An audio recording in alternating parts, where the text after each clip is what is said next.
What's up? This is Seth Mosley. You're on the Made It in Music podcast, and today we've got an amazing episode. We've got my friend Jackie Patillo, who heads up the GMA, the Gospel Music Association.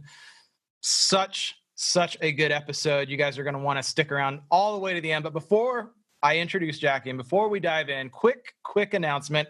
In this episode, like I said, we're talking to Jackie Patillo, president of the GMA, which puts on the Dove Awards. We would love to have some of you out there listening to this podcast win a Dove Award someday.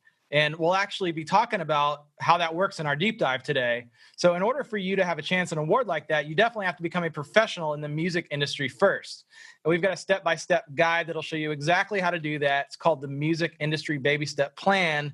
It'll show you exactly step-by-step what you should be working on at each stage in your journey if you want to achieve the dream of going pro. So to learn more about the baby steps, visit fullcirclemusic.com/baby steps. Again, that's fullcirclemusic.com/baby steps, all one word. So without further ado, let's jump into the interview. Welcome, Jackie Patillo. Hey, how are you doing, Seth? So good to be with you and your peeps. I am so excited to have you here. I've been looking forward to this interview because I want to get to know your story as much as I'm sure our audience does as well too. So thank you for making time today. Absolutely. And first of all, the obligatory coronavirus crisis. How are you guys at the GMA holding up with all of this craziness going on in the world? Oh, we are holding up. It's a real test. It's a real test of, I probably wouldn't mind being at home so much if I wasn't forced to be at home so much, But we're optimistic. We are rolling with it. We're being flexible, and we are trusting God through it, I love it. So before we dive into what you're doing today, I want to back way up and ask you, where did your love of gospel music originally come from? Well, let's see, where shall I begin? I was one of those wild teenagers that didn't really know anything about God or Jesus. And I met a man who I ended up marrying, who told me about the Lord. And so my ex-husband, when I met him, he was the lead singer of Santana. And he had become a believer and was very much a Bible thumping guy. I mean, after his concerts, he would have Bible studies, and, so rock bands would, band members would end up having Bible studies after the shows and whatnot. Anyway, I really do attribute coming to know the Lord during the Jesus movement, because this was back in the 70s. And music was really that bridge between the Bible and a real relationship and getting to know the person of Jesus Christ and understanding the love of God. So good. And then, so the music component, I'm sure, came into it, the Jesus movement, you brought that up. Was it kind of, Larry Norman and those sort of artists at the time? Yeah. Yeah, the Jesus movement was a time where revival was in the land, and God was calling on really unchurched musicians were coming into the kingdom and writing these little songs, and it was infiltrating the church. And my ex-husband was definitely a part of that. And so, it's been a long time, but I was surrounded by music and, everything from, like you said, Larry Norman and Keith Green and Parable to Andre Crouch and Edwin Hawkins. And so, Parable, I was just surrounded by it. I love it. So I'd love to hear a little about your story, and I want to start with your time at Songstar. So maybe just walk us through your story and how you kind of got to where you are today. Well, what had happened was that husband that I said that I had,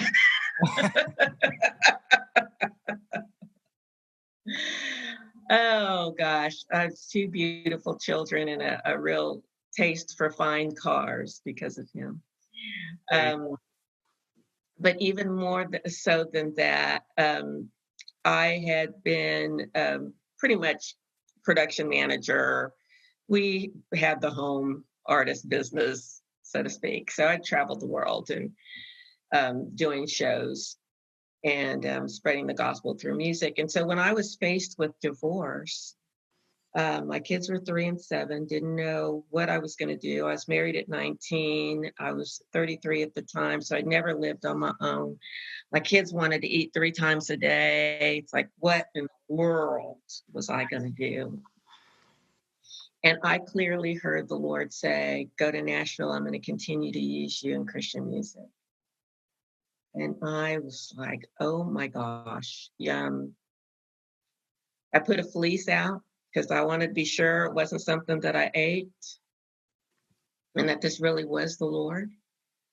I made some calls. I called Billy Ray Hearn, who had walked with me through my divorce back then. This was in 88, 89. And I said, Billy Ray, I feel like God is telling me to go to Nashville. And at the time, Sparrow was still in Los Angeles. And he encouraged me. And I called Wes Yoder, who had been a longtime booking agent for my ex-husband. And I asked him if I could stay with him. And he told me that he had a place on Music Row that he was selling if I didn't mind staying by myself. And so I left the kids with my parents and I drove cross country and came to Nashville. And it just so happened that Stan Mosier, who had been head of Word, who knew me well, I knew Stan well. I called him when I got here and he was not surprised. He knew of my story. And he'd come to Nashville to help grow Star Song. And so I'd go over to his house. Him and his wife would feed me. I would ponder what was my future all about. And he ended up telling me, he says, Jackie, I think you're an A&R person. And we don't have that job yet. But if you'll just come and do whatever, I'll get you there. And so I started at Star Song as the receptionist. And 8 years later, when they sold the company, I was the vice president of A&R. And so that was really a wonderful season for me. Jeff Mosley was the vice president of Star Song at the time. Danny McGuffey was head of marketing. And Daryl Harris and Janet Harris, who were the founders of Star Song. Daryl was the head of A&R. Bill Gaither had been a part owner. And these folks just mentored me, and it was awesome. So I got to sign Phillips, Craig, and Dean and develop them and walk with them through their process, as well as several other artists. But yeah, it was quite a season. I love that. And I realized I corrected my error in my head after I said Song Star before we introduced that, but it's Star Song. Star Song came out with some of the records that my first records wasn't Take Me to Your Leader, wasn't Newsboys? Yep. The Newsboys Daryl Harris was the A&R person for the Newsboys. Yeah. Yeah. That was my first, our audience knows that was my first CD when I was a kid was oh, that's awesome. So, I love that. So many good artists that came out of Star Song. Star Song. Twyla Paris was there. Yeah. There's a group called Sierra that I got to work with. Yeah, it was a great season. So, man, that gave that you very much have the in the trenches experience of working alongside artists, producers, record labels, making, in the creative process. So what was the journey in between that and the Gospel Music Association of kind of doing what you're doing now? Well, because I'm a woman of faith and power.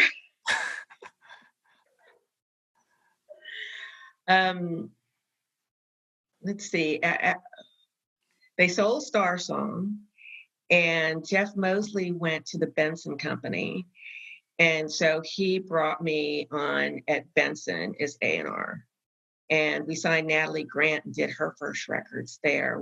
That was awesome.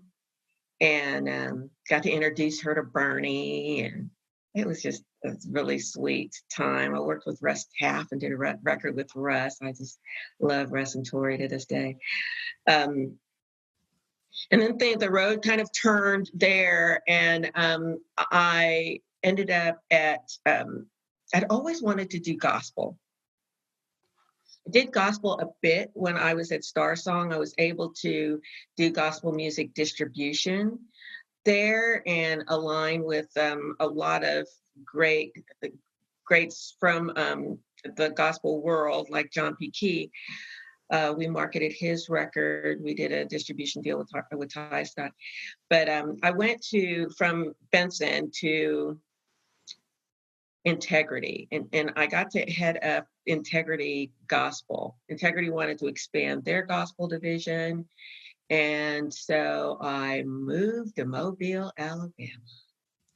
And in 2000, and Stephanie Andrew, who is the marketing director at the time, and I got to oversee the Integrity Gospel roster, which was awesome. That was Israel Houghton and Joe Pace, and we signed Lisa McClendon and Stephen Hurd, and we distributed and did the marketing in the CBA for Mary and several of the Sony artists.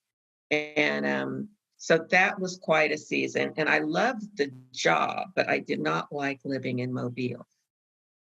Mobile, even though it's 5-hour drive down the road, it's a long. It's a different world. And I was going to say it's another planet in Mobile, Alabama. God bless them. Yeah, it was not for me. Yeah. So learned some great things.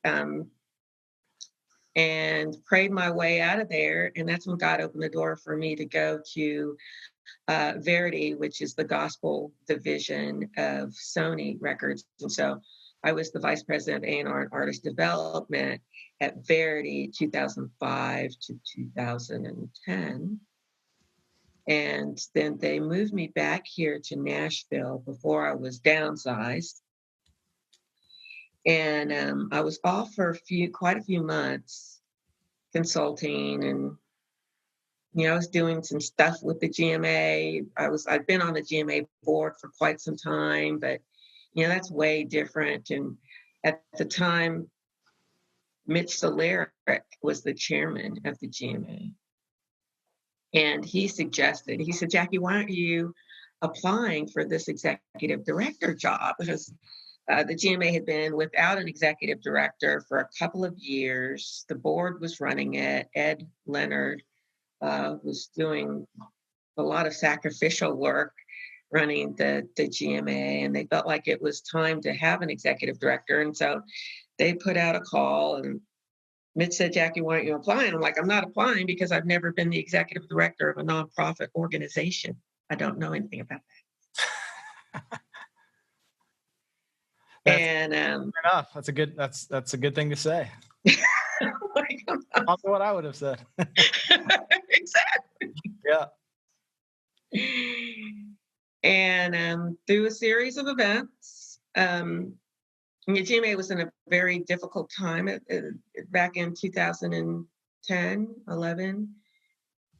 And so somehow I figured, well, I'm not doing anything, so I may as well, because I care. Yeah. I love that. That's so good. And about the time for me personally that I started getting into the music business, which would have been, I graduated from high school in 2005. And I remember coming down to GMA week the next year. So it would have been, 2006. And I was, I had a band and I was working with other bands on producing and their records and just handing out demos and that whole thing. So, that's awesome. So you were kind of coming into it at a bit of a difficult time, to say the least. It was on life support. Yeah, it was on life support. So you've obviously done no less than a minor miracle to turn the ship around. I want to get to that in a second, but I want to start, for people that maybe aren't as familiar with it, what exactly is the GMA? You mentioned it's a nonprofit. It's all about gospel music. What is it? What does it do? Why does it exist? Good question.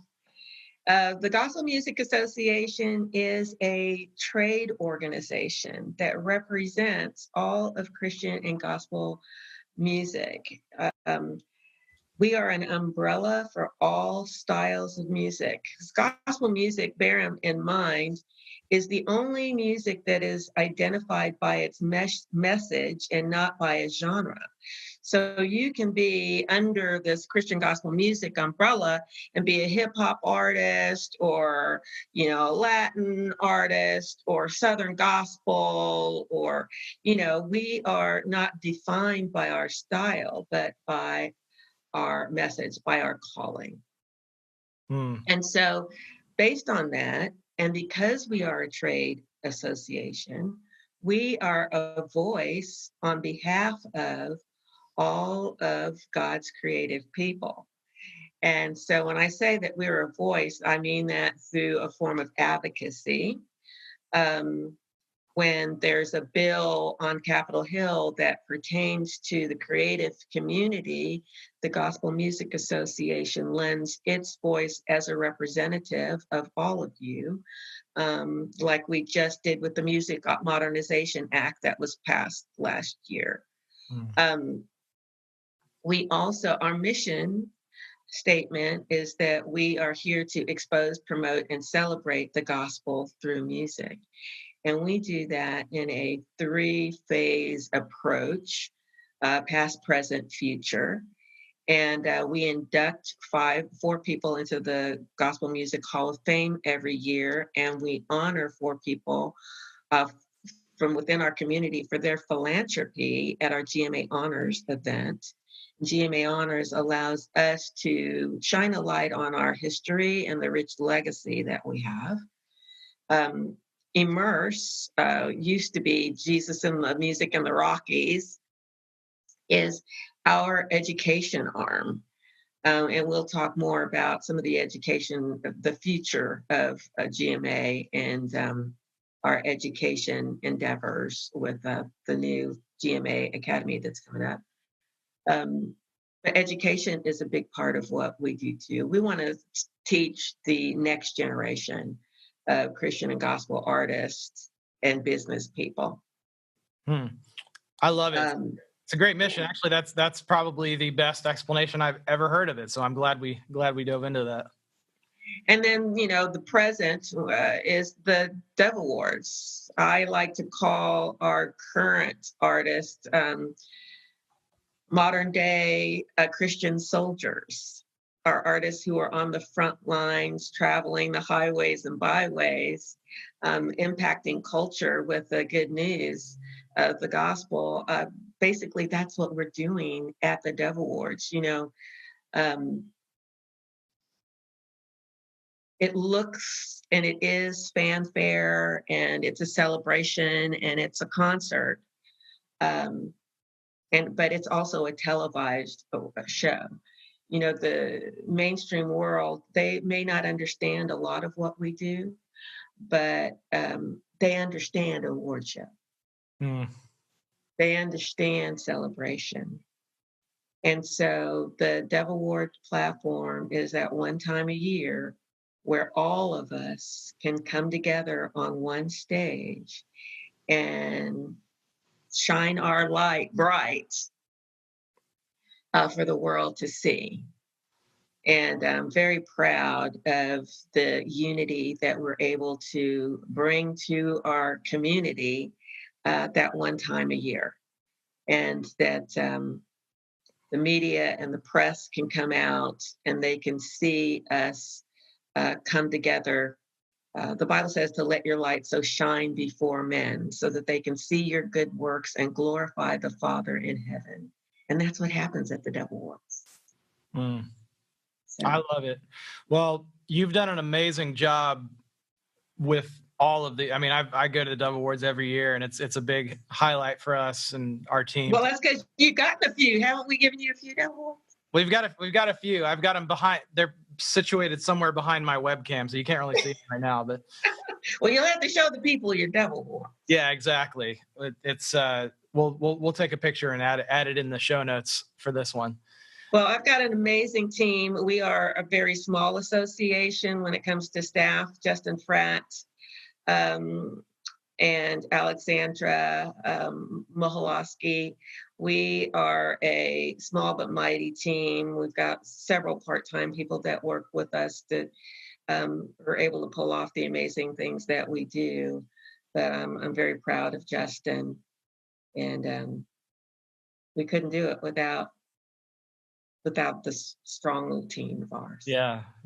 I'm amazed at what you guys are able to pull off with being as lean and mean as you are. I'd love to dive into a little bit. You've been around the industry, around Christian and gospel music for a long time as an A&R person, and now as head of the GMA. In your eyes, how has gospel music or Christian music grown or changed over the years since you kind of got into it? Well, you know what? I love the fact that there's a sound for every season. We don't know what it sounded like when David was dancing half naked down the street. You're right. We don't know what it sounded like when he was playing to soothe Saul's, or to comfort Saul in his physical despairs. But we know what the hymns sound like. And we know what, like we were just saying, the Jesus movement, what the music sounded like then. And we know what it sounds like. I worked with Stephen Wiley, who's one of the very first gospel rappers. Well, we know what gospel rap sounded like then, and what it sounds like now is different. Yeah. So I love the creativity of God, and that it's not one size fits all. I love that it's not. I love the diversity of our music. And I know, to me, it's amazing when a person that is gifted, like yourself, when you hear that new song in your head and you pursue it, the melodies of heaven that touch the earth. To me, that's the most awesome evolution, is the fact that the sound evolves, but the message is consistent. And how God works through people is awesome. Now, the industry has changed in so many ways, but it's changed not just for Christian gospel music, it's changed for everybody. From, the way we used to listen to music to the way we listen to music now is different. And we've all had to adapt to that. Yeah, well, that's very well said. I'm not sure if there's actually a really good Facebook group that is kind of an industry group. I think it's called Christian and Gospel Music Industry. Our friend Steve Blair heads that up, or at least. I love Steve Blair. Yeah, and I'm just curious to hear your response to this, because I think you sit at it from a 10,000 foot overview. He talked about, he reposted a link of Travis Scott, who's a mainstream artist. He just did a concert on Fortnite, which is this massive game. Over 12 million people watched it, which is insane. So his question is, how can Christian artists innovate to increase their audience? And I'd just love to hear your thoughts, or maybe even challenges for the Christian artists out there. I love that question. As an A&R person, so many people would come to me and pitch their song or say, I want to be an artist. And my question would be, well, who are you? Or what does that mean to you? Well, I want to be like Amy Grant, or I want to be like Yolanda Adams. Well, I want to be like. And my answer would always be, we already have an Amy Grant. We already have a Yolanda Adams. What is that unique authenticity that you are bringing to us creatively? And so that's really my challenge is it takes a complete surrender, a total abandonment to allow yourself to be creative and innovative. And it's very challenging when, if your motive is, I want to write this song so that radio will play it. Well, then that puts all kinds of stipulations around the creative process. Yeah. In my opinion, which makes it impure. And so I think innovation does come from God. It's not restricted to Christians or to people that believe, but it takes a vulnerability and a surrender to be willing to offer up something that may sound different, that may be different. And I think that the silver lining to COVID-19 is going to be having our creatives sequestered and quarantined, and because there's some creativity that is birthed from pain. Yeah. You don't have to tell those country writers that. There it is. Yeah. Well, that's so well said, and really just diving into what is your authentic. What is your authentic sound? Who are you? Yeah. So good. I do want to. That's something that we can't. I mean, Seth, you can teach and teach and teach, but you can't give that to somebody. Yeah. We can certainly teach the mechanics. We can teach the technique. We can teach the tactics and the technical strategies, that whole side. But you're totally right. There is something intangible that happens when, a Lauren Daigle comes along, or a For King Country comes along, or any of these acts. So I would love to. I do want to dive into the present, and I want to hear a little more about what you're doing through the GMA Academy. But before that, I kind of want to just zoom out, and you've been in this position, like you said, since 2010, 2011. What has been, if you can identify, what has been one of the biggest learning moments that you've had in your time at the GMA? Well, there's 100 of those things that I could talk about from a tactical standpoint. I'd never worked with a board before. There's all sort of administrative things. But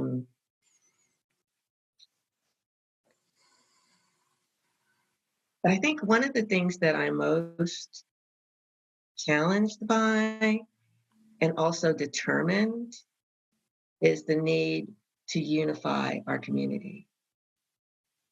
Unity is hard.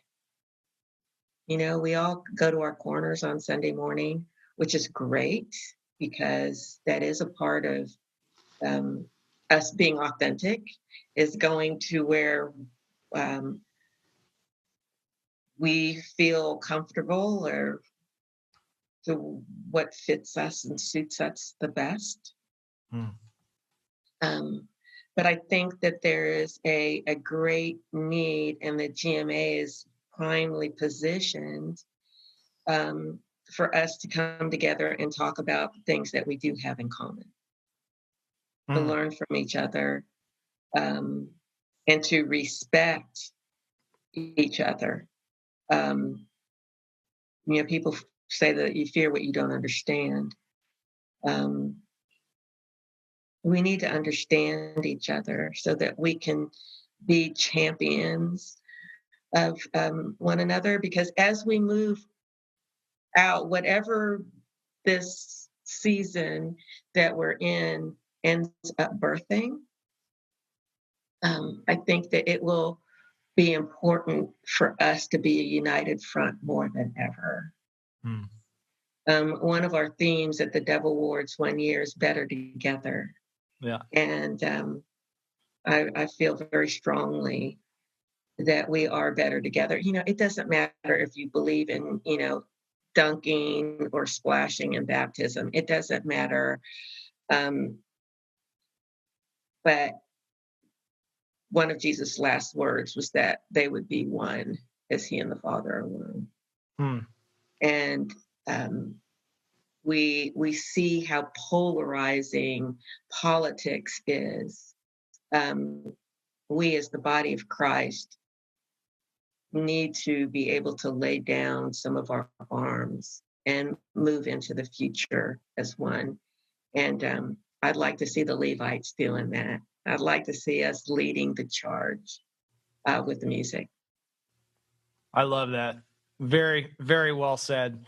Well, one of the things I love about you and your organization that, we've connected so well over is, at Full Circle, we're all about helping musicians, songwriters, and artists to succeed. So what advice would you give to those wanting to spread the gospel through music? I love the bloom where you're planted. It's so, as human beings, it's so easy. The grass is greener on the other side. And it's true. There are people ahead of us who give us something to aspire to, or people that are ahead of us that can teach us something that we have not yet learned. But, you don't get to from A to Z without passing through a whole lot of B, C, Ds, and Es. And so, I always like to encourage people wherever they're at to value it. The Bible says, don't despise small beginnings. And unless we're able to appreciate where we are and value the talent and the audience that he has given, if that audience is a nursing home, or if it's a youth group, or if it's, if it's small or if it's large, valuing that audience is what will make a way for a larger audience. The other thing I like to encourage people is when you're getting on the stage, you're not getting on the stage for you. This isn't so that you will be applauded. Yes, you don't want to jump up on there and do something that's going to make people boo you off. However, know your purpose. Why do you want to sing? And who do you want to sing to? And I think that we can see artists that have been impacted our lives the most. When they step onto the stage, they have something that they want to give us. We receive that gift, and we give something in return. But often when we see pride lead someone onto the stage, or when we see something that is unauthentic step onto the stage, the audience knows it right away. Yeah. We've been saying a lot lately that people resonate with what's real, regardless of what genre you're doing music in. So as we're kind of closing out, that's really, really great advice. Can you tell us a little bit more about the GMA Academy and the work that you all are doing?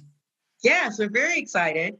For years we've been doing Immerse, which is gathering the industry together to speak into the next generation. And so now we're taking that same concept virtually, and we're launching GMA Academy. So this will make it accessible, all of this information that we have via podcast and videos and mentoring sessions. And we will be able to create a program that can speak to you in your home, that you can glean from at your own time. You don't have to get on a plane and fly over here, and which I love. I love when our immersed registrants come together, and we always have a good time. And hopefully there'll be room for that in the future as well. But for now, we're focusing on GMA Academy and how we can bring you the Seth Mosleys and the Ed Cashes, as well as our industry leaders and our artists, and make it accessible. So you can go on the gma.org website, and under resources, GMA Academy, and see more of the specifics. It'll be launched in June. So awesome. GMA Academy, we're excited. We're growing. Very good. Well, I'm excited for that as well too. And I know there's so much value in there, what you're giving to people. So thank you for providing that resource. And so as we're closing out, are you ready for our lightning round? We got rapid fire questions, rapid fire answers. Okay, deep breaths. Deep breaths, exactly. Okay. Favorite artist to listen to? I'm not supposed to have a favorite. So I'm gonna go I'm gonna say Stevie Wonder. Okay, I wondered if you would go in that direction, but I will. That's a great artist to listen to. What was the last book that you really got into? The Alchemist. I love that book. One of my top favorites. Favorite place you've traveled? Oh, I love traveling. So, that's going to be hard because I love beaches. But Dubai was on my bucket list. I've been to Israel several times, but Dubai was on my bucket list, and I got to go not too long ago, a couple of years ago, which is awesome. I love it. And lastly, an inspiring quote that you love. Could be a scripture verse too. An inspiring quote or verse that you love. Quickly. Oh. See. I don't know. I guess I'll just say bloom where you're planted, even though that sounds so as soon as this is over, a whole bunch of them are going to come to my mind. But because I'm on the spot, I'm not thinking of the good ones. Hey, bloom where you're planted is a great one. We'll go with that. I'll go with that. Awesome. Well, Jackie, thank you so much for being with us today. We are going to be doing a quick little deep dive on how the Dove Awards work. How do people win Dove Awards? How does that whole thing happen? And so if people want to access that deep dive, they can go to madeitinmusic.com. All of the deep dives are there. I am so thankful. You've been a very important person in my life as a creator in the Christian music industry. So thank you for making time to do this today. No, you're welcome. Thanks. I'm honored to be here. Awesome. What's up? Thank you for watching the Made It in Music podcast season 3. If you want to check out any of the other episodes from season 3, click up here. And we talk in the show about these really cool deep dives with all this extra bonus content. And if you want access to all of those, click here.